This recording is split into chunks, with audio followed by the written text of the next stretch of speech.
Be live in about, I don't know, 30 seconds. This meeting is now streaming live on Facebook. Oh, there we are. Okay. So, hi, it's Sarithkin up in Ontier, and it's part of my 50 Ducal interviews. I'm here with the one and only Duke Sven Randullsson from the Kingdom of Astoria. I'm excited to talk to him because he sort of took the SCA by storm when he came in. And he has a background in amp guard fighting, which he can tell us about it. So why don't we usually start with the origin story. So why don't you give us your SCA origin story? I did amp guard for probably 15 or 16 years before I came to the SCA. I started over there in 1990, I guess. And most foam fighters know about the SCA. Usually it's not a well-meshed. I guess I started when I moved back to Dallas. I didn't like the amp guard scene up here. I'd been playing a while and kind of looked into doing other sports. So I tried collegiate fencing, which is fun, and various other things. But the local SCA practice was just right down the road from my house. So I went out there, checked it out, and there was a bunch of newbies the first weekend. And my next weekend out, they had all told Drake that I had came by, and Drake came out my second weekend. And so I met him. He brought some other knights with him. He thought I was a knight from SCA out there playing around. I was just out there having a good time. And he invited me. He had a small SCA party at his house, which is probably like 75 people. Like 2 weeks after that, invited a bunch of us over. And I've been playing ever since. So, because in amp guard, you don't wear helmets or anything. So how did you get your armor together? In foam fighting, you basically have everything but a helmet. Depending, the only thing you don't see a lot is as much then is like elbow coverage. People, like I knew how to make armor and everything from there, and brigs and. Oops, did I lose him? Different type and elbow splints and all that stuff are not super expensive. And down here, people don't wear anything. It's just basically knee cops, elbow cops with van braces that are required. Demis, gorget, and a helmet, and the world's most flimsy kidney belt you've ever seen. So did you just look up the rules and figure out how to make a legal sword? And no, I came out the first time, and then I'd already seen it. I know several people who played SCA when I lived down in Houston. Some friends of mine. It was at the time when I was younger in amp guard. We call it the amp guard retirement home. Like when you can't do the fast combat that's amp guard, you go play SCA. There's some truth to that. So I'd already seen, they probably played 4 or 5 years before I left. It was just not something I was into. Plus I lived in Houston. It was like 1,000,000 degrees in the summer. Not really a great environment to play SCA in. But I had a lot of background, and it doesn't take much to Google around and get some rattan, and then I already knew what kind of basket hilt I wanted. Of course, when you're new, you make the world's lightest sword. You go out there and while I need to take my shots, and then you figure out how to play it. Drake helped a lot, though. He's not a swordsmith by any means, but he's got an understanding of how to kill people. That helps a ton. Did you start out two-sword? Yes. My first weekend I showed up, there was like 6 other new people. It was like this random weekend in Dallas, and they did not have enough shields to go around. And they're like, does anybody want to fight two-sword? And I was like, I do. I was like, I've read a lot. I like me some two-sword. They're like, here you go, little newbie. And that's what got his attention. And then he came out the next weekend. And that's why he thought I was playing around with him. It's like, because he was like, I haven't seen anybody fight as a newbie here like that. And I was like, well, I've done other things and was with a large modicum of success there.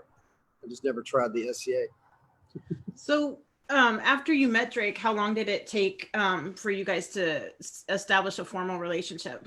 I believe it was a year, right at a year. I traveled around with him, or he traveled around with me, so to say, to all these events, introducing me, because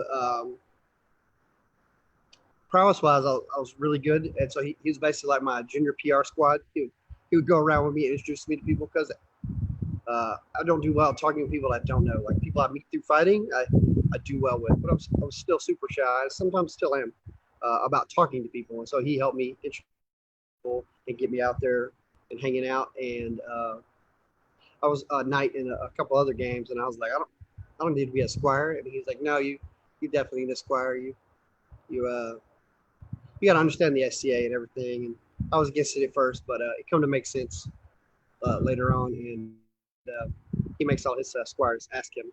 And the hardest part, hands down, is to be like, hey, I need help on this journey. You know, I'd like you to be the one to help me out. And I'll tell people all the time, if I can bend the knee and ask for help and learn, like I said, anybody can. You know, you just you got to put your pride aside and be willing to learn, be willing to. And it was, I believe, a year. I was a squire. I wasn't a squire too terribly long, maybe a year or so. I got knighted pretty quick because got knighted in 3 years. So it was after I got my AOA. So yeah, a year. And then from AOA to knighthood was 2 years after. So what did you find that you had to modify to make your style from Antguard fit into the SCA rules? I had to pick my hands up a lot. Like in Antguard, you can hold them a little lower because the head's not really a target. And that involved kind of learning where your hands needed to be in space for this game. Projecting your face, not getting is primary. You know, if you can hit people in the face, it makes it a real easy day. And so moving where my hands needed to be in space, and then flattening my stance out a little bit, and learning the conditioning that goes with SCA stick fighting. Because Antguard, there's no fear, there's no downside of being hit, there's no adrenaline dump, and you have to learn to control that and not care about getting hit, just worry about fighting. And once you kind of get that under control, then it's just about just hit people, not being hit. So how did you do that? I practice a lot. Drake will say that I practice obsessively. I don't mind losing 1,000 times if it teaches me something. And so if I felt like I was hands were in a bad position or I lost because I did something wrong, I would just fight people over and over again, or I would work on the pel with it. In Antguard, I had never pelled. I thought it was something that didn't work. A, the weapons are so light over there, and B, there's not a lot of downside to being hit when you can just do it again. Versus over here, I needed to work on my shoulder conditioning and pulling your shoulders back. And the bell really helped me with that. A lot of high volume, a lot of stuff. Because to me, once I got to where I was not getting tired fighting, learning to fight is a lot easier. So did you invent your own pel training, or did you adopt Drake's? No, Drake does not pel. I stole Uther's. I looked around the internet and I saw Uther in his little work attire teaching his 1 through 6 drill on his telephone pole in his driveway. And I had seen Uther fight and I liked his transitions. And so a lot of his double ups and his transitions made a lot of sense to me as a former foam fighter. And we just stole that. Like, I was like, well, that guy's super successful with it and it's very teachable. And it's something that I understood immediately. So we just took that and ran with it. Okay. You also said something about conditioning. What did you do for your conditioning?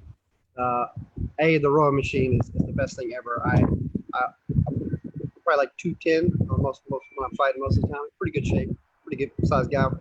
But tension will wear you out, and so if you'll learn to do high volumes of pel. So on average, once a week we do our 1,000 shots of hand as our warm up into practice, and it takes you a little bit to get to that number. Consistently make 1,000 shots of hand. Fighting is not what's going to make you tired. It's going to be adrenaline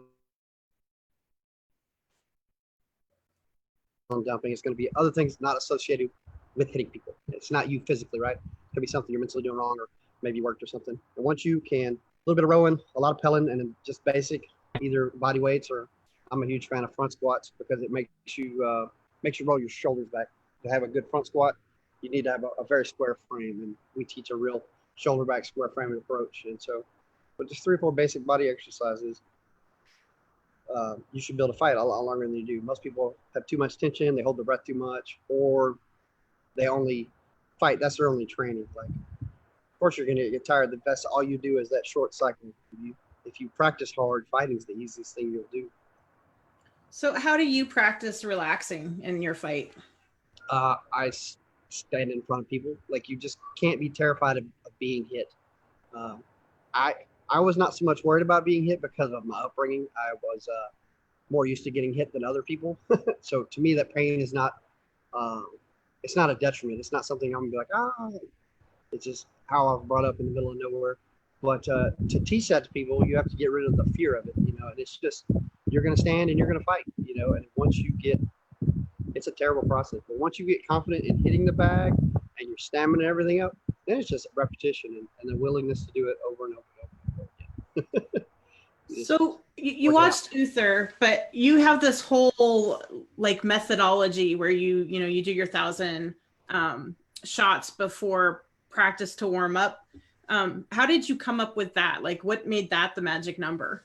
So I had already had a lot of. If you look at amp guard stuff, when you look that up, when they list drills and stuff, a lot of that is from a how to fight that I wrote for amp guard. Like it's a two sword, it's a single sword method because everything in foam fighting is based off single sword, left and right handed.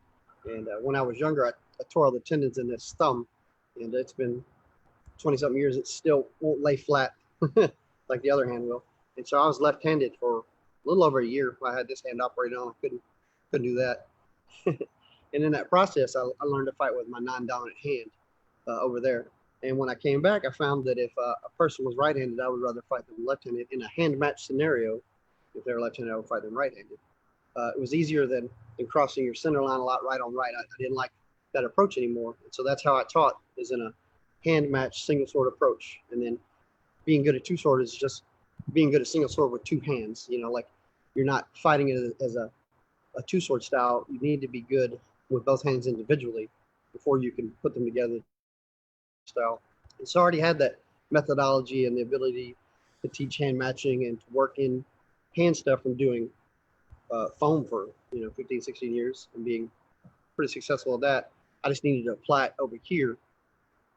And to me, it just made the most sense. What's the easiest way to square your shoulders up and pick your frame up is to pick your hands up.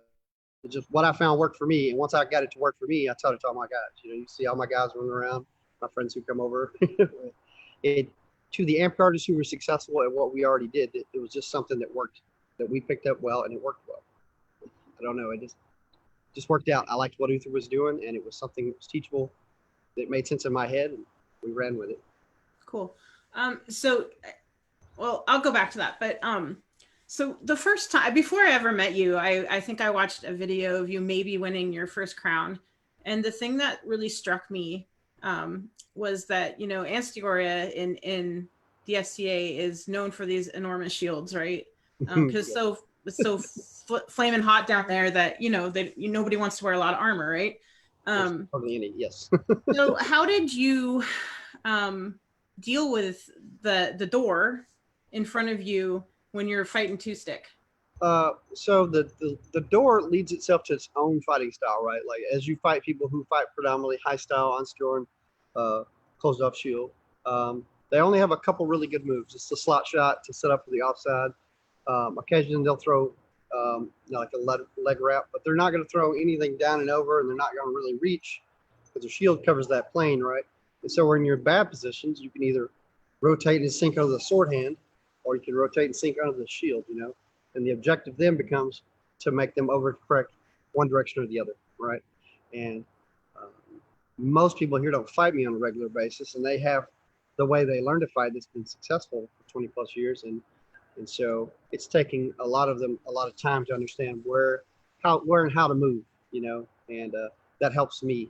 It helps my guys because they, a lot of people are not going to relearn how to fight at this point in their career versus we fight shield guys all the time. And it's just a matter of getting them out of position and using their tendencies as a shield fighter against them. So another thing that I've noticed with you and your guys and Athos and Alexandros up here, who also fought Amp Guard, is you guys have amazing footwork, like amazing. So what do you do to develop footwork? So that is a direct correlation with foam.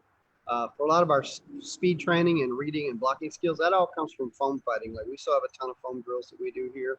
And comparing foam speed to SCA speed, it's just night and day. And so you cannot sit flat-footed. You cannot prepare for blocks in foam. If you are standing still with a static guard, you will be hit. If people enter your space and you don't leave the space, or you don't are not already responding. And so most of the guys you've named already are either warlords or knights of the sword or well-renowned fighters in AmpGuard. And so they brought that skill set of being super good at that niche sport to SCA. It's just a byproduct of that type of training. You can't be successful in foam without good feet, good reading skills, and good hands. So if an SCA person wanted to develop their footwork, so we that do they it with were, foam.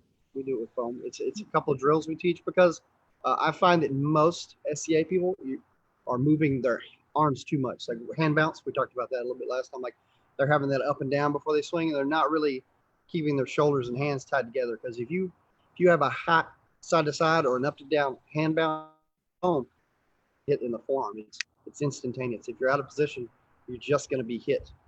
And so you really learn to be aware of where your hands are and how you're moving. It just teaches you a different awareness to it. And first you have to be exposed to it, right? Like just the ability to foam fight alone is one thing, like getting used to being hit. Like if you fought Alexandros or Matt or Athos even, they'll show you just like basic intros and how easy it is to be hit in the arms in foam. And so that awareness of not getting your arms cut off, it helps you understand pacing and measure to that nth degree that foam fighting requires. yeah. I would just say talk to Alexandros, understand it pretty good. Okay. You cut out for a second, but I think that's. It said my internet connection became unstable. I'm not sure. Oh, okay. So I had talked to Alexandros about footwork because I mean his footwork's phenomenal. He's got some of the best. Just like I'm in a bad position, but corrects himself like instinctually. Right, like his balance. Yeah, he's always had that. He's had this since he's a kid. I have it to a degree, but not like he does. I always tell him if you fought with a better measure, you would have to do all this craziness that you can do. You know? But it's hard to say anything bad when he's so good at it. You know, well, right? You're successful, so. So he suggested like agility ladder drills and stuff like that. Do you have suggestions that people could go look up on the internet for? I'll be honest, Rifkin. Like footwork is literally the last thing I teach. I teach people how to hit the bag, how to hit the bag stepping. It's all revolved around being in and out of measured striking. Right. Once you have an understanding of that, now you understand what it feels like to make a good shot. Because I feel like if you can't throw a good blow, fighting the SCA is just you getting beat up. Right. Like it's not any fun. And so I work on that precision in and out. And then we really work on that edge of range. And that's just for us like AmpGuard sparring, basic AmpGuard drills, not getting paying attention to where your edge of range is and being more cognizant of hand and arm position. And that just takes practice and exposure to it. You'll get the footwork once your body's in the right place. Like I don't ever teach, I tell people you've been walking your whole life. I don't try to recreate the wheel or talk about ladder drills. When you become aware of where you need to be in space and measure, your feet will kind of I really just don't go into feet outside of, I have people flatten their feet out. I have a lot flatter stance than a lot of people. They teach more heel toe. I flatten them out even more. Two sword lends itself to having both your hands in play, and you can't do that from that long track star stance. You got to square out. So were you fighting crowns before you got knighted? Yes, I fought in two crowns. I fought in the one that I got somebody else to let me fight for them, and I got top 8. And then I told my wife I wanted to win the next one, and I was going to win it for her or somebody else. She could pick. And of course, I got knocked out by the guy who challenged me in the second round. They got a dual challenge down, and basically, you guys ready for finals? He came and killed me, and then I got knocked out in the second round of crown, which put a huge motivation on me to train, because getting knocked out in the second round after talking a little bit of shit was super, super humbling, and I enjoyed that. And I won the next one. What's the crown format down there? Usually it's best 2 out of 3, bring your best. It's traditionally just bring your best. So a lot of people cry if you change the format. I have never changed the format, because if I do, all my guys fight 2 swords, so they enjoy it. And so I don't mess with the format. I just do 2 out of 3, bring your best. Other people have done some great weapon stuff or 2 sword and all that, but you're usually going to see best 2 out of 3, bring your best. We don't do a lot of double elimination tournaments. We don't do, they're very big on tradition here. Yeah, so it's It's best 2 out of 3 single limb. Yes. Yeah. Okay. If you lose, you're out. It makes it a super quick tournament. Yeah. Fast tournament. Yep. How many people are usually in your crown Usually tournaments?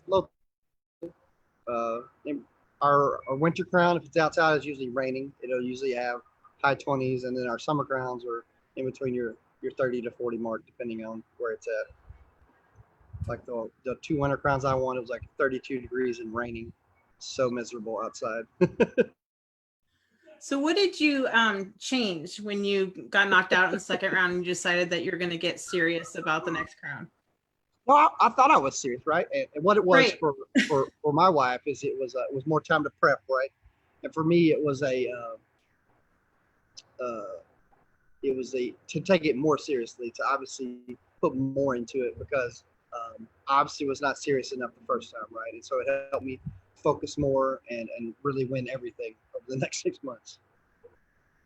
I wanted to do it because that's what I came to the SCA to do. I was renowned in other games. I wanted to be a Duke here. I really understood what that meant, even though all my friends were Dukes and everybody I met over here, the big Royal contingent here in Dallas.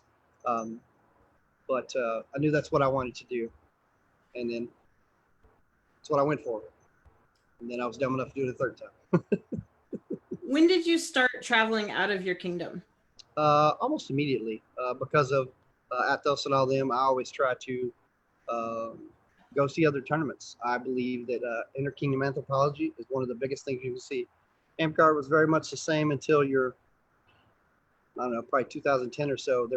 You have your kingdom styles that you get to see, and I enjoyed seeing those. My first Gulf Wars really opened my eyes to see how all these other kingdoms fought with different size shields and different size swords. Once I figured out that not everyone used barn doors and long swords, I wanted to go experience that, right? And I want to get the exposure to it and see how my style did and see if I needed to change and work on other stuff. And so to me, that's the best thing. Traveling somewhere you hadn't seen anything and getting whooped on a little bit really helps light your fires to get out there and do it. But that make you want to train. Getting bruises on you does. Yeah. One of the things that really impresses me about you is that you really do push yourself to go to like all the big tournaments. You go to Candlemas, you've come to Ursulmus. I don't know if you've been to Burka, but like you just go. Yeah, and to me, that's the biggest test is to get out there and do it, right? I've done well in Candlemas. I hate their current field they fight on. It's a very slick concrete floor. I've been knocked out the same time the last 2 times I've been by Glavesman in the top 8. It's like a skating rink. I get killed. My style doesn't do well against it, but it's fun to go out there and fight. Ron and Ron Balder and all those different guys who have different styles, and I love that. And I go to Antier, see your center grips and your little scutums, and now a few heaters. And then go to the east and fight against the VDK guys and all their style, ISIS guys. It's just fun. That is super enjoyable. That's how I met everybody is doing pickups with these guys, being like, hey, I like what you're doing there. Or, could you show me that? Or, seeing what they do well and what they don't do well. I mean, it's what makes it fun. Right. So did you win that next crown? What's that? Did you win that next crown? Yeah. I got knighted at that. I got knighted 3 months later, and I won the crown right behind it. And I probably could have waited longer. I'll be honest. I tell a lot of people once you've been crowned, you get to see everything behind it. It takes a lot of your fun and magic away that you get. But I had a goal in mind, and a lot of times I usually don't wear my duchy unless we're doing something important. I don't like how it changes your people's experience with you. Like I feel like people go over the top. You get more fakeness out of people instead of just being like, hey, what's up, man? So I try not to wear it a whole lot, but it is what it is. I want the right to wear it. I wear it when I have to. So what was different about reigning than you thought it was going to be? What were you surprised by?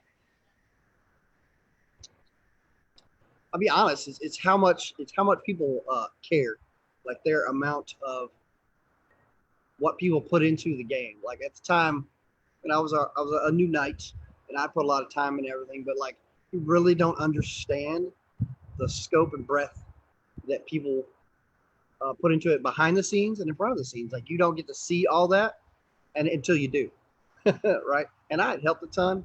But you get to see all your award recs everything that goes into making stuff work, organizing. Like you get to see that big scope and breadth. Like I tell people, I learned a lot in those few years to get knighted as a knight in another game. I didn't really understood what it meant to be a knight in the SCA until I'd been king. Like that, you get to see that weight and that responsibility. That really helped me be a better knight. You can see other people's views a lot better after serving. Did you have a vigil when you were knighted? I had a vigil. Yeah, it was afterwards. You can take that off. Yeah, I was like, I'm done with that. I got denied entry into Crown, and basically I hadn't had an unbelted king since Inman, like 34 years before. And they're like, we don't want you to have that chance. So if you're going to enter a Crown tournament, it would be as a knight. And so I had to do it at Crown tournament. So I did it afterwards in the sweat box in July in this tent. Super warm. Do you was there any memorable vigil advice? I'm such an odd case, coming over. A lot of people will be like, remember what you were this day, and all this stuff. A lot of it is that I think some people have lost the fact that SCA should be fun, and I try to go out of my way to keep it fun for everybody else. I think some of the best advice I got there was SCA should be fun for you, not like your goal is to not make it fun for everybody. You do in the SCA what makes it fun for you, and don't take your fun and try to impose it on others, because what they enjoy may not be the same thing. And I feel like not necessarily older members and everything are too caught up into that making their fun for everybody else, and just being like, hey, that's their SCA and that's guy's SCA. And so I tell my guys, a great example would be knighthood. Not everybody wants to be a knight, right? Like some people just want to go out there and fight and everything. And so some of my guys get a negativity, and other people are like, wow, your guys are just thugs. I'm like, maybe not everybody wants to be a knight. I mean, that's their SCA. I mean, in that context, it's like fuck your SCA. That's their SCA. And just have it fun. Just enjoy yourself. And I think some people take it too seriously. From my experience, like if you are passionate about something and you make it fun for yourself, that makes it fun for the people around you, right? Oh, absolutely. If you're doing something to check boxes, you can tell, right? Oh, yes, absolutely. So if that's not your guys' thing, then they shouldn't have to check the boxes. It's more about it's not really what these guys are about. That's not what these people are about, And my group comes from a weird perspective, because most of us could fight before we got here, And so it's a weird road to hoe for guys that are already really good when they get in. It creates a weird imbalance that some people don't like. Well, okay, so I have a question about that, because, you talk about your guys, and a lot of your guys you recruit from AmpGuard, right? So they already have this foundational skill level. Well, right? Most of them come from my AmpGuard house is still going on. It's run by my Ragnar. Well, my Ragnar still runs it. It's probably 20, 30 people in still over there, and then we steal from them and bring them over. But yeah. Okay. So do you think that the definition of thug is that they come in with the skill level that is above where people think they should be as a new person in the SCA, and because they're at a skill level that maybe isn't matched by, I don't know, their SCA manners, because as you get good fighting, you learn all this other stuff. Do you think that's the disconnect? Yeah, that, and I like to call it SCA buy-in, right? And so as a person that's coming up, or as they have learned, they get their licks in. Like this person, this night that you fight, gets their chance to help to mold you or to help you out and everything. And when you come in and you're burning people up already, I feel like some people get that disconnect, and they didn't get that opportunity to help grow you. And so that in itself creates some inherent distrust or inherent dislike, because they didn't get that buy-in. And now you're not an SCA guy. You're just a thug beat people up. And a lot of people discount the time that it took to get that good or to get that knowledgeable, especially a terrible style like Two Swords. Yeah, it just seems really circular to me, because if you're going to dismiss a group of people because they're coming in at a level that you're not comfortable with, and you're not going to give them the opportunity to grow into the SCA before labeling them a thug and isolating them, you're never going to get integration.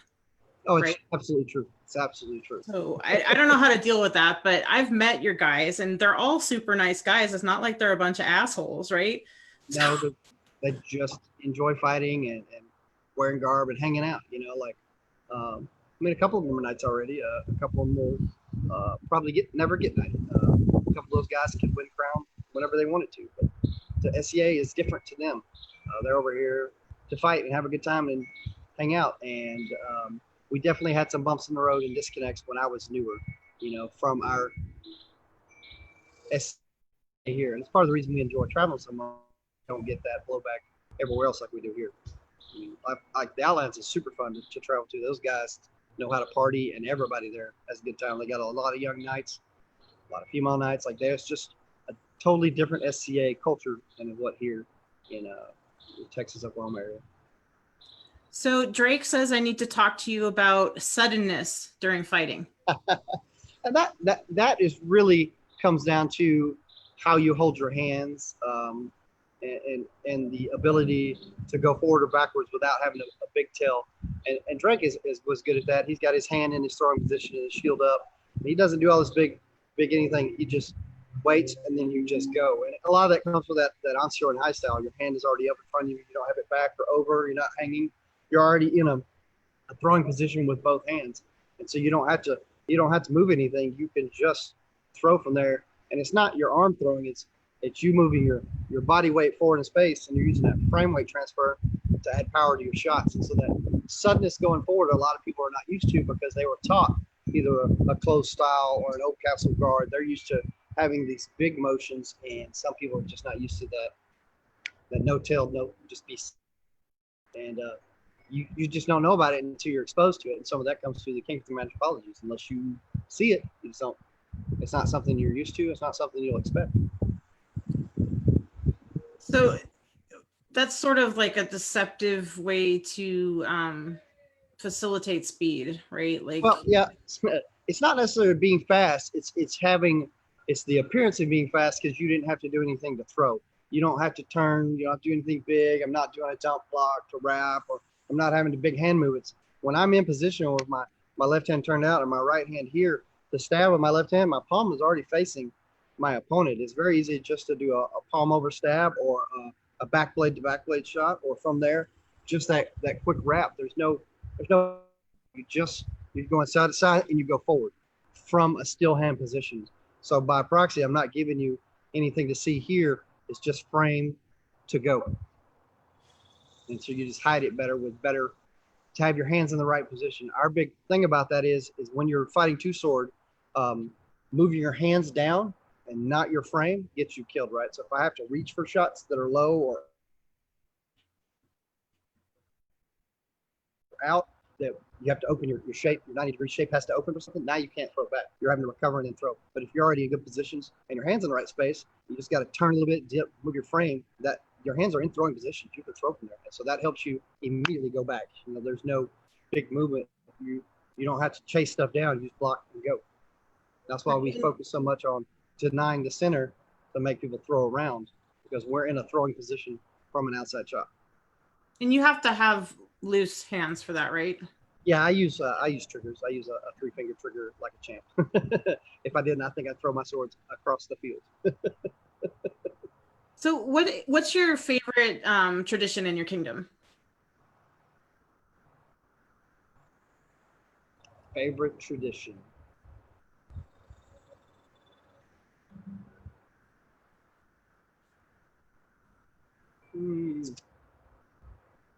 I don't know. It's probably our lion. Our lions have the ability to enter court unbidden. They don't have to be called into court. They can just come into court. They're not necessarily granted the right to speak, but they usually are. They step into court. They announce themselves as a lion, and a lot of times they're doing that to have a gravitas or a bravado to awards given out or stuff. And to me, it adds a lot to court as a whole. using that ability, because a lot of these people are the pillars of our SCA community here, and their words usually have great weight to them. It's usually it adds to the situation. And they can just sort of interrupt court. Just step right into court. Yeah, it's intriguing, and they'll announce themselves as a lion, and it's a whole spiel to it.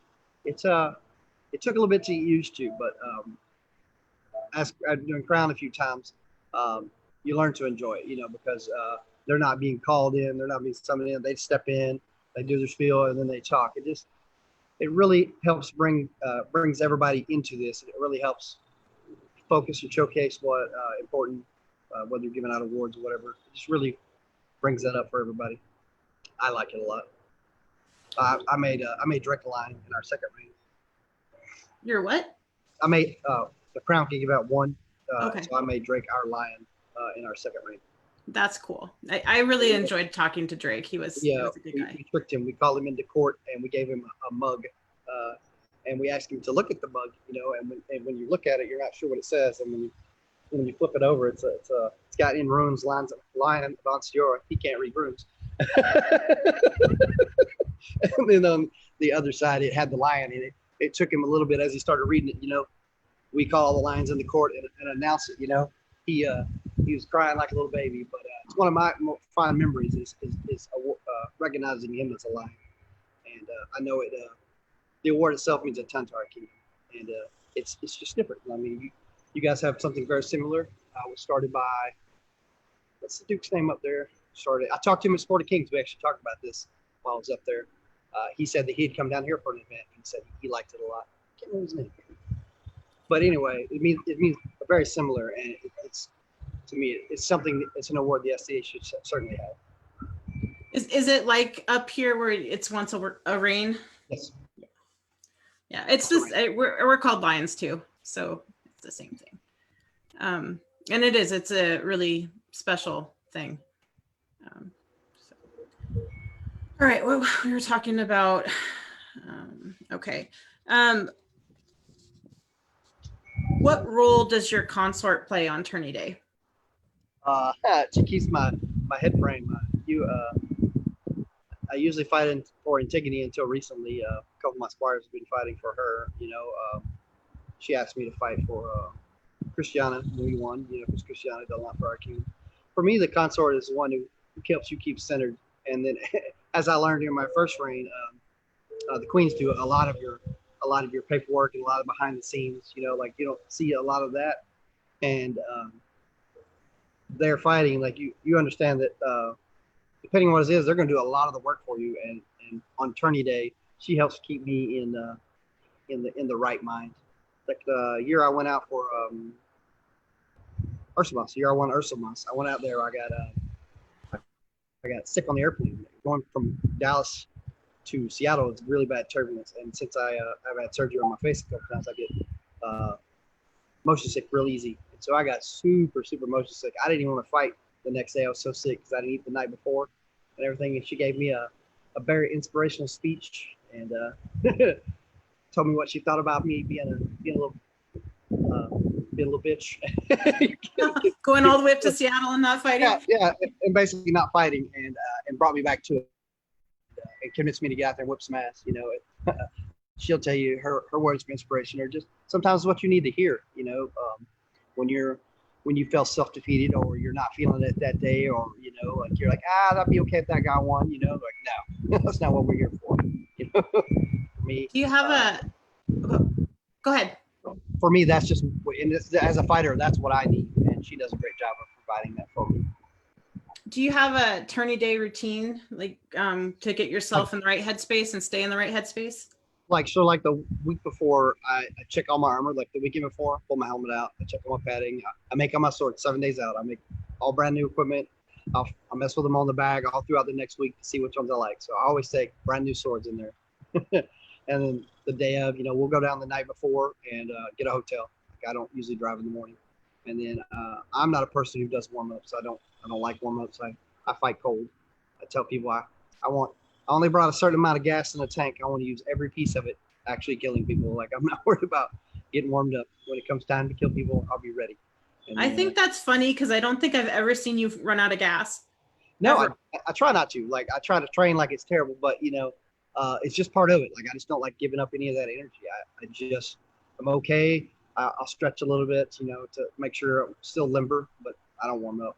I go out there and that first engagement gets you going, gets you set. And so I don't like that adrenaline spiking, getting ready, getting warm, then cooling off, getting ready, get warm. So we'll go fight, warm up, and then be ready. Stay in that zone. Are you one of those people that isolate yourself during the tourney? No, I don't necessarily say that I isolate myself, but I definitely have a routine where I go fight, I come back, and I'm not going to go out of my way to have a good time or talk or anything, but I'll hang out with my, we'll talk about, and my wife, we'll talk about fighting or what we saw or things, like it's like a group think, like a strategy, like what you see, and then they'll tell me what they thought. Usually by telling me what they thought, what they're telling me is what they thought I was terrible at. If your feet were too long, you're reaching, you're holding your breath, and that's just what we do. We're like a little pack of wolves nipping at each other, and then for us, that negative feedback is what I need. That's what I want to see, because if they see it, I know other people can see it, and that puts it in your mind to work on it. And that's just how we've always done it. And it was successful for us, and so we're good at it. But you're not working on it in a crown tourney, right? Like you're just No, but you need that feedback, right? Like so Yeah. so what you're out there doing, if you think something looks good and then they say, hey, your feet were long, or I felt like you're reaching a little too much for this shot, you need that instant feedback. You're like, you know what? I did do that wrong. It just helps you be more aware of where you were spatially versus where you thought you were, and that feedback is good. Because if you think you're doing it right and you're doing it wrong, you can get caught for it later. If they see it, everybody else can see it. So I encourage it. We don't do a lot of power positivity. I tell people we're here to teach you, but to be a better sword fighter. Our positivity is I'm positive you're terrible until you're good enough to kill other people.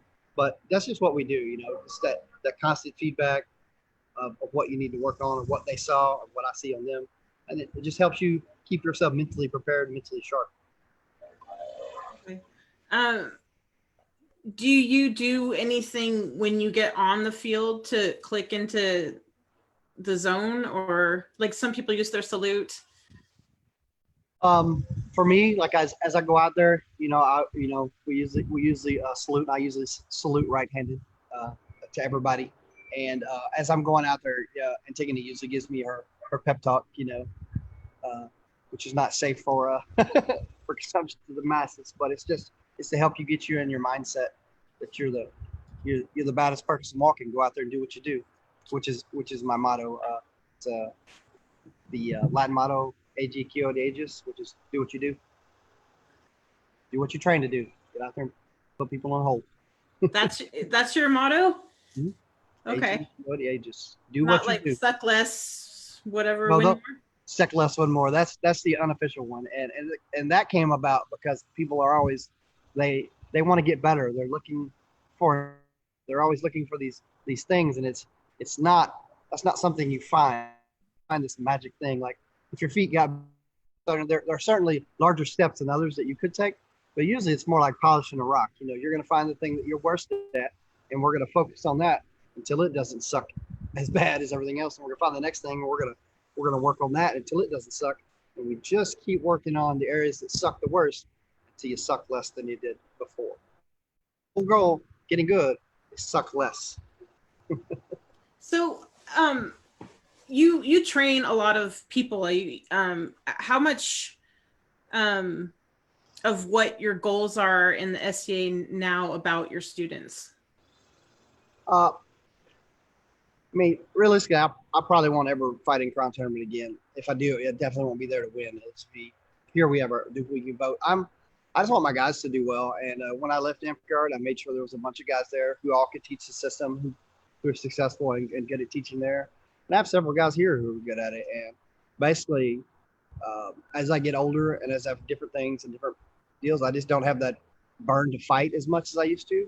And my guys help keep me motivated because they don't want to suck. And so they have that desire. And that helps me want to get out there and stay active and do things. And so to me, always having new students and always having that younger generation to helps you keep your fire going and keeps your motivation to stay active. So can you talk about the ducal prerogative, because that I think is something unique to your kingdom, and Well, it's surely it's because- super yeah. unique. It's basically the Dukes here have the privilege to bow out. I assume everybody in the SCA could just leave a tournament if they wanted to, but here it's a recognized fact that Dukes are going to go out there and kill people and withdraw from the tournament when they come across somebody they think will do a good job as crown. Like we call it what it is. You're just eliminating people for somebody else. That's what you're doing. It's been a long thing here. It was done long before I got here, and I did it. There's probably a video of it somewhere. I fought in one of our tournaments with the shield, and just to see how far I could get. And when I came across now His Majesty Duke Jason, I came across him in the semis, and I dukeled just so I could say that I had done it. So how does it done? Like, do you do your salutes and everything, and then you sort of say, I think this man's worthy of. So what I've done, and I've seen a few others, is basically we don't talk about it or anything. And as they call lay on, I call a hold, and I usually take my helmet off, and I'll speak to them and the crown about what I think about this person, what they've done and what they mean, like what Jason meant to me, and I thought he would make a great crown. At the time, I think he had finaled like 4 times. We came up together as squires, super good friend of mine. And I had just reigned a couple times. I was like, this dude will make a great crown. There is no sense in me removing this man from your pools. It would do me great pleasure if you allow me to use my ducal prerogative and withdraw from the tournament. And they're like, yay, everybody claps. It's not done a whole lot, I can say. There's usually not a lot of active dukes fighting in our tournaments, but it's still one of our traditions that we have here, and everybody loves it. That's pretty cool. So effectively, you're giving him a bye into the final, or wherever you're at. I mean, wherever you come across that. But at the time, yeah, it was into the finals. Yeah. And do you have to do it at the beginning, or can you decide like you fight one fight and then you can do fight, it? Yeah, you fight one fight and do it. You can win one at any time. He has not lost his 2 matches. You can withdraw. And interesting. Advance. And I've seen it done like that a few times. That's interesting. It's super cool because it's so different than anything that I'm used to, and it's kind of a cool way to spread word fame about somebody, and I guess give them a bye. Congratulations! Congratulations! Yeah, you have the support of the Dukes. Yeah, I've killed a few people for you, and sometimes that's what it takes. It's not it's not how good you fight. It's whether people want you to win. That helps too. Like if people are in the tournament and they're okay with you winning, they're not going to fight as hard, right? Like because if you're an asshole, people are going to want to kill you. And so like I fought that tournament right-handed sword and shield because I had not fought any tournaments, and then I come across him and I was like, he probably would have killed me anyway. Let's be honest, but I was super glad to see him there and was more than willing to step out of the way and let him go. That's really neat. Okay, so let me see. Do you have a favorite memory from being king, or is it the whole giving Drake a line? No, Drake giving the lion was super good. That hands down. We got to be the crown to make the bring the Masters of Defense in. It's pretty high up there too, because we. At the time, I think had 109 white scarves, I think 111, somewhere in there, which is quite a few white scarves here in Texas. And we managed to make it through that whole reign and not get lynched by our rapier community, because our rapier community here is quite larger than our heavy community. And I can't say everybody happy with it. It was pretty well accepted, and being a part of that was definitely a big memory. Well, your wife is a active member of the rapier community, right? Yeah, when she's not wounded or out for surgery, yes. Yeah, a lot of that is toned down since we obviously had the kid a couple years ago. We've been super busy with him, but up until then, yes, super active. I can relate. That kids change everything. They do. So I'm just going to ask you a couple of philosophical peerage questions real quick. Like, did you have an expectation of what a knight was before you got knighted, and has it changed now? Do you have a different view? yes and no, right? So my my whole thing was skewed before because my original view of knighthood, because most of the people I ran with were royal peers, right? Like the great majority of the people I hung out with were dukes and counts, and that was probably not the greatest decision on my part. But you don't know any better until you know any better. And then Drake helped me a ton with what is expected in the SCA and kind of how people behave here, because culturally I'd learned in another game, and you can't bring those same biases here, obviously. And so he helped me a ton with that. And because to me, it's prowess personified. That's what it should be about. Putting people down, having that drive to teach and get out there and doing better. And I've since learned. I've been in the SCA 10 and a half years. I've been a knight for 7 and a duke for 5. That not everybody thinks it that way. Like it's a very small, minuscule amount of people who think that way. And I've come to understand that most people don't really look at the fighting at all. They want to see that he's a nice guy, that he's okay. And I've definitely brought what I expect prowess-wise down considerably to be more in line with everybody else. Because as an outlier, I was not doing any good. I was just tilting at windmills and not making any progress. But it helped me grow as a person to see more of the other side.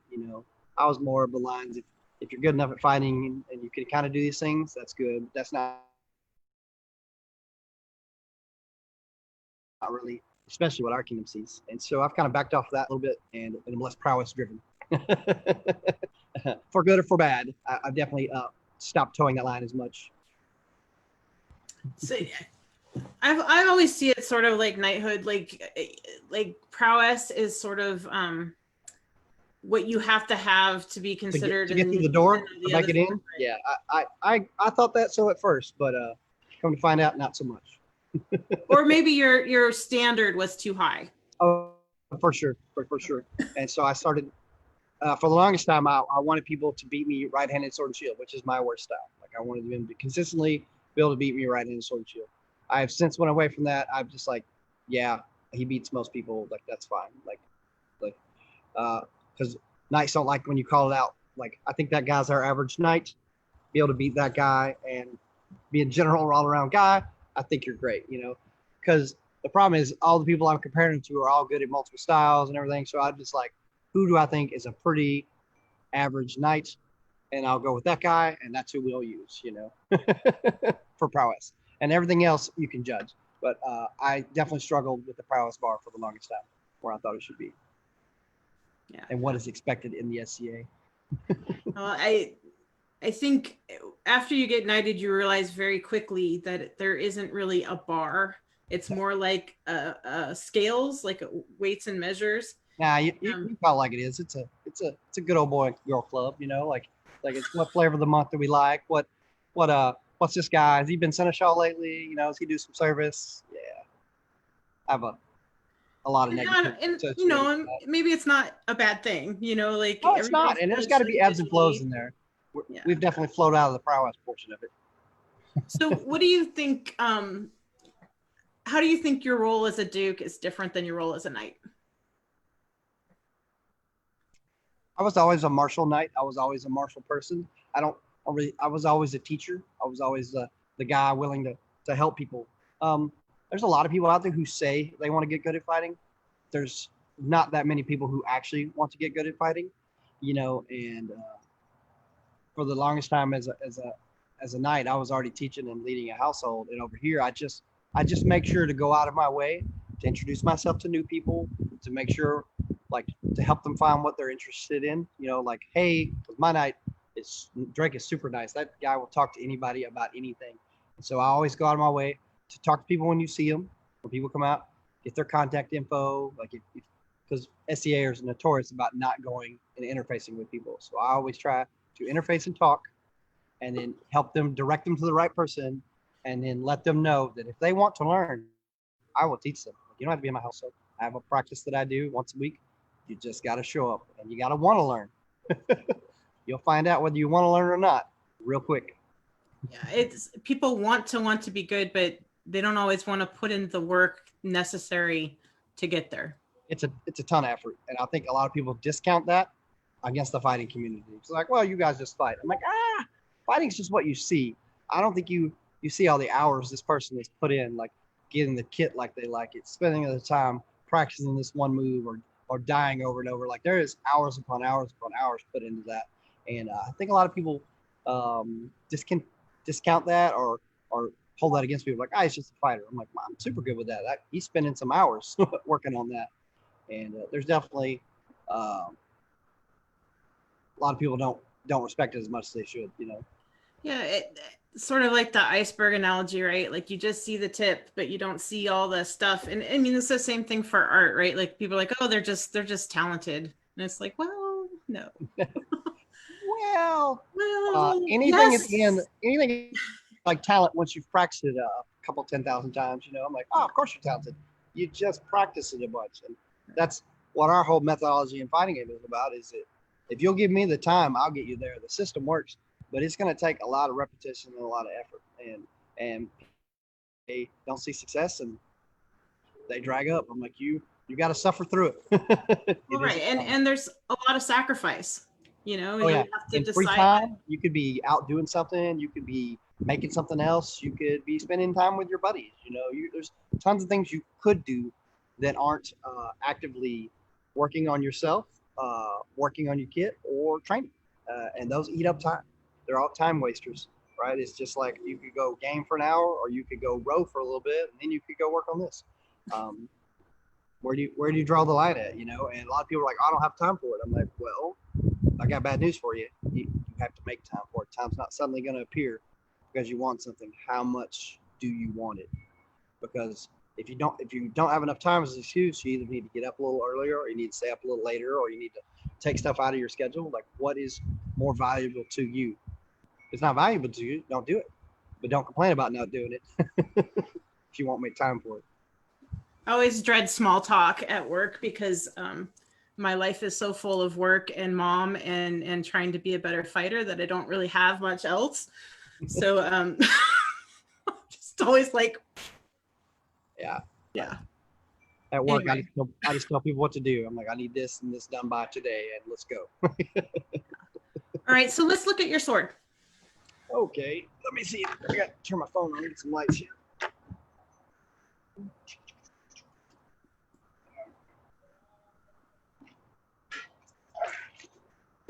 I brought 4. I told you I had a couple that I use, right?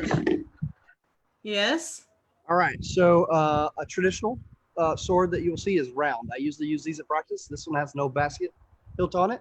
I oval the handles, as you should. This is a left-handed basket because the trigger is on the left side, right? Is that hockey tape or grip tape? I use both. That is grip tape.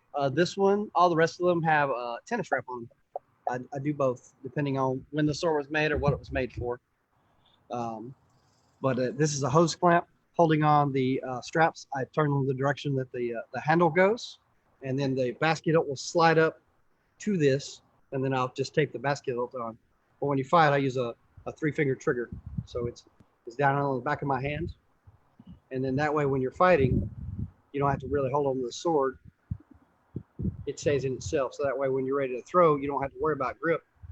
The trigger will do all the work for you. So is that nylon webbing then? Yes, this is just ratchet strap. I buy a 4-pack of ratchet strap, and I just cut it like I need it, and then I get it to where with my glove and demi on, that it's tight and it's off to the side, and so that way when it sits in my hand comfortably, the trigger holds it down, and then I don't have to worry about it spinning in my hand. It will always stay where I want it to. And when I do those back blade shots, that's what lets you open your hand up longer to get that deep wrap. It's because you don't have to worry about your hand sliding. It won't go anywhere. So you can throw that back blade wrap open-handed and not worry about your sword going anywhere. And how long is that one? Left hands for me are 37.5 to 38 inches, depending on the density of your rattan. That is a standard on length. That 38-inch sword is what most people use in their right hands. I traditionally use a 33.5, 34 in my right. When I get close, I want to grind a little bit. And so that was a round sword. You'll usually see that at practice. And then so like when I'm going for traveling and everything, just travel swords are traditionally a plain sword. It's usually a 2-inch piece of rattan. that I have planed down, and I take this as a like a medium weight sword, and it's made the same way. I've got that same oval handle, same trigger. This is also a left-handed sword. This one has the grip tape on it. I took this one to Estrella. Um, when I'm traveling, I want a more meatier sword, something to throw a 6 a lot easier. Something that I'm not going to blow up somebody who's not used to it, but something with a little bit of effort most people will take. And so I usually travel with a lighter sword that I fight in tournaments with, because I want just a friendly sword. I'm not as a 2-sword guy. I get a lot of people don't like doing pickups against 2-sword guys, and I feel you there. I feel you. There's a lot of 2-sword guys I don't want to fight because they won't fucking die. They continue to swing and beat you after they're dead. I beat those guys to death. So I try to use a good medium weight sword and don't wear any armor so it hurts a lot and fight. Your sword needs a smiley face or something. Right? Like, not a douche. Please don't hit me super hard. And then, like, do you not plane your practice sword so it'll last longer? Is that? No, I don't plane them. They're smaller. They're like an 1 1/4 inch and 3/8 swords. They flex a lot more. I don't like them because they bounce, but it's not for me. It's for everybody I'm fighting in practice. Because if you are going to fight at 2-sword at practice, and I don't a lot of the times, when I do hit people in the body, I want it to be a lighter shot. Like, nobody wants to get hit in the body a ton. I don't want to be the reason people stop practicing. So if I'm going to do some 2-sword there, I'm just going to hit them with lighter equipment. And so it's easier for me. I can throw a good powered shot and it not hurt.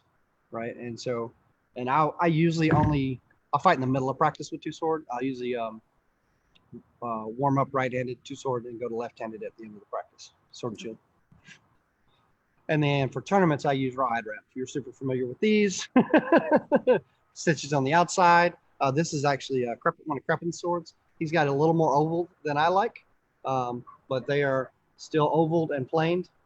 Should fit in the hand. Nice, easy. I took the trigger off of it, but this, you see how short this sword is. It is a 34 for your right. 34 for us.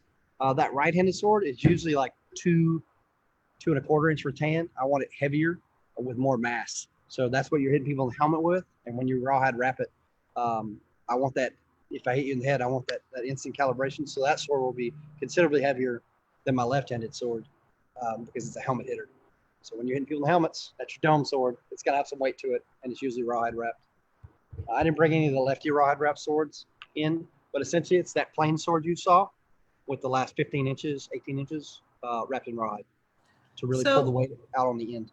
Are the different lengths for your different hands, like, because the left is for like throwing wraps and for well, it's because I stand left foot forward, right? So right. I'm a left hand, left foot forward, right? And so because I stand left foot forward, that is open shield side on most people, right? You're fighting righties. If you fight left, you're supposed to switch hands. I do not a lot of times, but in our style, you're supposed to. So that is shield side open, right? And so that is quick front blades to the forearm, quick front blades, slot shots, quick setup for the offside, quick front blade to the leg, stutter, back blade wrap. And so because your left hand is the furthest hand, using a longer than normal sword, it's easy to threaten the face, threaten the arm, threaten the leg, and get those free, long range, easy snacks where I'm out of range. It's safe except for my arm as a return. I get a freebie. And then a lot of times that's where you see that quick 1-2 because I throw it as I'm transitioning through from a left foot lead. And it's also why I fight sword foot forward. If you ever see me fight sword and shield, I fight left foot, left hand, or right foot, right hand. It's just how I learned in foam. It's very common to fight same foot, same hand forward. If you're sword fighting with a right-handed sword, you're traditionally right foot forward, not the SCA, which is usually shield foot forward, or a lot here is shield foot forward anyway. Do you intentionally buy different thicknesses of rattan, or do you just like buy a whole bunch and then sort it like the? No, I usually buy a lot. I buy different thicknesses for different people. I have a ton of squires and like a fucking sawmill, but we usually are stuff for practices and the medium stuff for travel and the thick stuff for tournaments. I generally always keep a full 26 or so here in my garage to make sure we can. And I take them. Count Ray, who's fixing to be our new Society Aero Marshal, he has a professional planer like you would, I guess, plane your car into. Like this thing is a mini toothed $20,000 planer. I don't know where he got it from, but I take the baddest rattan you could find and I plane this rattan down to 1 1/4 inch. And it's not like a cheapie you get from Home Depot or something. So I plane on my rattan at his house and then it sits over here and we cut it up. I don't think I can plane all my swords down if I was not using his badass planer. Nothing I by stole half that from y'all. measures. I stole that from y'all. I went up there and saw those rattan plain swords, and I was like, oh, this is so much better. And I like how it feels. Like you can generally always tell if it's flat or not if your hand didn't turn over. Because from a flat sword where I usually give you that, you'll feel that flex in the sword versus if you hit edge on, it really gives you that nice, that drive and that pull through. So a lot of times you're like, that was not quite edge on. Don't take that because you can feel it immediately. I have to tell you, before Crepin moved down there, he came over to a practice at my house, and we actually stole his sword because he hadn't carved his handle at all. Yeah. We stole it and we carved the handle for him. Yeah. But anyway. I did a lot of his swords forever because he would just be like, it's round, it's good. And I'm like, I hate you. And that's for the longest time. So I quit doing it for a while because every handle I would carve, my squires would steal. They would just take it and leave me their round handled swords. I was like, sorry, squires. Like, and so luckily they mostly make their own equipment, or we come over and we have a making day now. So I'm back to making all my handles right. But yeah, because I would make them bigger than they like because they would seal them if they're playing down. Drake does not plane his handles. His handles are round. Really? Round. Do you know why they're round? Because he has huge hands. Well, he does have a meaty palm to begin with. Like it's like he's got a big head and giant palms, so I guess ridiculous. He used to flip his rattan. He would fight with it for a while, and once it started getting soft, he would flip it over and use the hand end as a sword to extend the life of the rattan. And I would be like, "You have money, just buy more rattan." Like, Left over from his college days. yeah, exactly. He's like, "Well, I'm just gonna flip it over and use it the other way." I'm like, Nice. he does not use a trigger either. He uses his open hand style, very relaxed grip. But the way he throws is very, very teachable. I just am not good at it. Okay, so have we not talked about anything you would like to talk about before we go to the 10 questions? I know it's getting dark there. Yeah. I was like, hey, what is? Where's my phone at? It's not that bad. That'd be like 9 o'clock. No, not really. Okay. We delved into some issues that I'm judgmental about. I try not to bring them up too much because of how I came up in the SCA, but that's not everybody's case. I think people like Alexandros or like Athos or myself or people who like that, like you need people to help those people. It helps their transition in the game because they get exposure to it in a totally different way than a person who didn't know anything about fighting coming in. And so that has definitely given me bias to the SCA in some areas and a unique perspective, but I try not to delve into it a ton, try to work with it. Let's do your 10 questions that you got for sure. I'm going to say one more thing because you brought them back up. The thing I noticed about both of them and you is that you come in at this level that's above, where people maybe think you should be. And you guys are the nicest people on the field about not making people feel bad that you're dominating them. And it's very interesting how you guys have this like courtesy, I guess is the right word. Well, it had to be beat into me. I didn't have that courtesy at first, No, but it took me a little bit of Drake to remain silent. I just couldn't.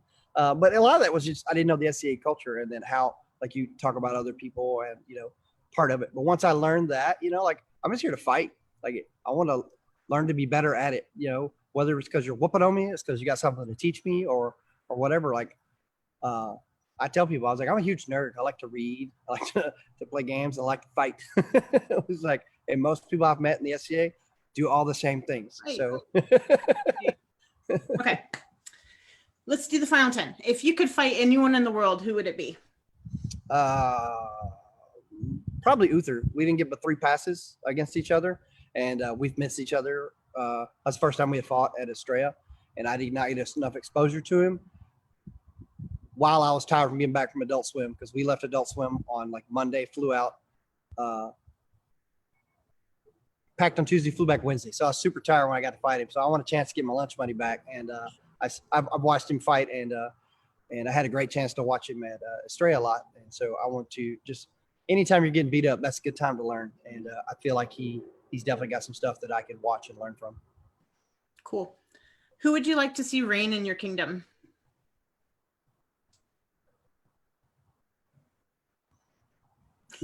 Anyone that will do a good job. I'll be honest. Someone has to do it.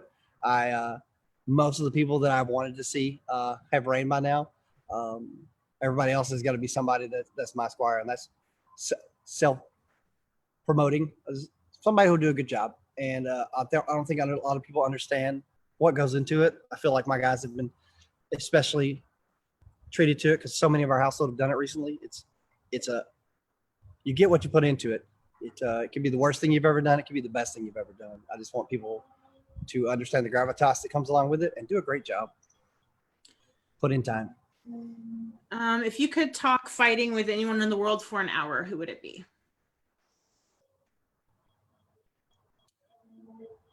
I've talked with most everybody I like to talk with. I do like talking with Branos and Ronvalder. I enjoy flying up there and hanging out with those guys. I hope his shoulder gets better.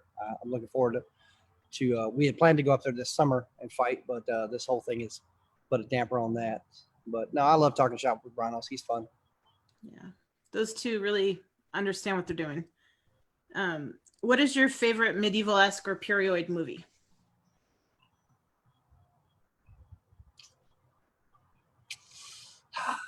Let your geek show. What's that? Let your geek show. Favorite medieval-esque. I guess I like the original. What was it? King Arthur with the name of it. Had everybody in the full plate armor and everything. It came out. Excalibur came out when I was a kid. Got to see all those dudes running around in full plate armor. I was a big country boy living in the middle of nowhere. That looks fucking awesome. That movie traumatized me. It's a very traumatizing movie, but I like dudes running around in plate. I was like, that looks fun. Like, I got to do some of that. All right. If you could add a rule to the rules of the lists, what would it be?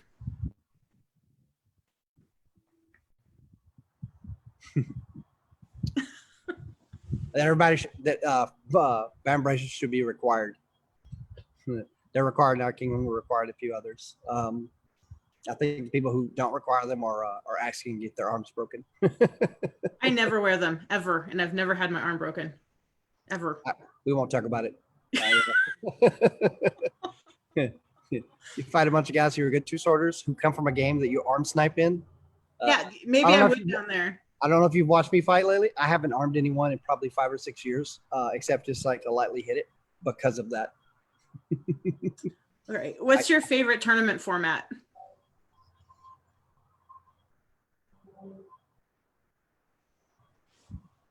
I don't know. I like the round robin ones where you just fight everybody in your ring. I really like the Earl Simmons style. You fight everybody in your ring, top two go. I mean, that is, to me, is the best of it. Like, you do what you do, and whether you make it out or not is on you. I really enjoy the high fight, and then you get in the actual tournament, right? So, right. I think Earl Simmons has the best tournament format around. The fight your way into the top 16, and then it's a traditional tournament after that. It's nice because, it's the middle of winter and everybody's traveling really far through. And it's in a rodeo, covered rodeo. Right. How awesome is that? Y'all get 16 fights at least. More like 20, I think. Yeah, it's like I did like 20 or 21 that year. We had a big year. That was super fun. What's your favorite event? Probably either Sport of Kings or Adult Swim. Both of them have similar formats. Adult Swim is more of a fighting, like just doing pickups. I mean, I teach there occasionally. And whereas Sport of Kings has more of you're trying to raise everybody up. And it also has fighting. I don't have a problem with Sport of Kings. The format in itself leads to people getting better. I think it exposes people to what's possible, but you're not learning anything in 2 days, right? It just kind of lets you like theories and mindsets that you can see. And then you probably need to travel to that person or put a lot of time in on it. I don't think a 2-day seminar ever really works except to see exposure for what's possible. Like, I think that is the thing. But by and far, Sport of Kings with everything set up is the perfect SCA fighting event because they've got all your everything, it's amazing. Plus it's in freaking Oregon and not 1,000,000 degrees. That's true. Those are two of my favorite too. Sport of Kings is camping and yes. Adult Swim is hotel.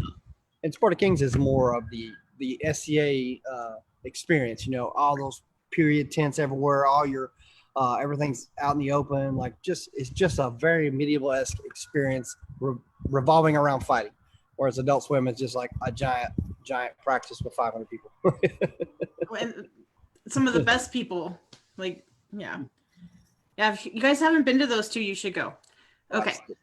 If you could have any helmet in the world, regardless of cost, what kind would it be? Dave's working on for me right now. So he made, I brought the locking cheek, the style to Onsteora. I got it early on when Dave left Windrose. I had already booked my order. My helmet is either the first or extremely close to the first one that he made when he left. And then after I reigned, I commissioned the ducal helm. And when I came up in the queue forever later, I was like, I'm not ready. I've still put some time in it. But now I've got like 8-9 years in this helmet. And I'm like, we talked about it again. And so I'm coming back up in the queue again. And I was basically like, Dave, I'm gonna throw money at you. I want you to make a helmet that is amazing. I was like, don't worry about it. Like, I got plenty of money for this. So Dave is in the process of making it for me again. And I can't say enough good things about Dave Demers. He does great work. He's a super cool dude. And I think my household has like 22 of his helmets across our guys. With our extended people that we know from foam, like I send everybody to him. Like, go to Dave. You send my custom for Dave. His helmet with like organ arrow pads, like bomb proof. Yeah, that's it. Like the locking cheeks, when they fit on you right and set on you, like you can just get dunked and it's just nothing whatsoever. Like this, that's the safest thing about it. I will never wear a chin strap again after wearing a locking cheek helmet. It's Saturday morning at Estrella, and several people want to talk to you about last night. What did you do? Oh, it's not me. It's for sure not me. They're talking about one of my squires. They're definitely not bringing me up. The worst thing I did was stay at a party talking about fighting and then go to bed at relatively early. They're definitely talking about one of the wayward boys. All right. Doing something dumb. Who's your favorite fight ever?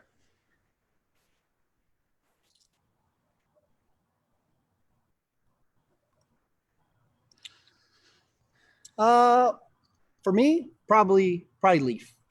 Leaf and I fought when I was Prince first or second time. One of the big reasons Leaf came over to fight here, and we fought in foam thousands of times in the Amp Guard. And when he came over here, we fought in the Diamond tournament. Got him some swords because he had some little outlands, tiny swords. I got him some real swords, and I drew him towards the finals, and he killed me in it. It was super good to see him be successful over here, and he killed me like he should. All right. The bonus question is, who is the cleanest fighter in your kingdom?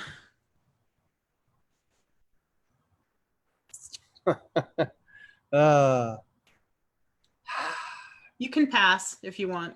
Doesn't matter. Probably Ray right now. Ray is from Glen Albin, right? Originally Merides. And he still calls like he's from Merides, like just super light, super fun, super fast. He will tell you the number one thing I tell him time and time again is like, Ray, they have to actually hit you. They don't have to touch you, Ray. He's like he's allergic to rattan. He's just like, no, that got me. That was super good. It's a failure if it touches you, right? Yeah, that's what he says. He's like, you got me. He's always like, asshole.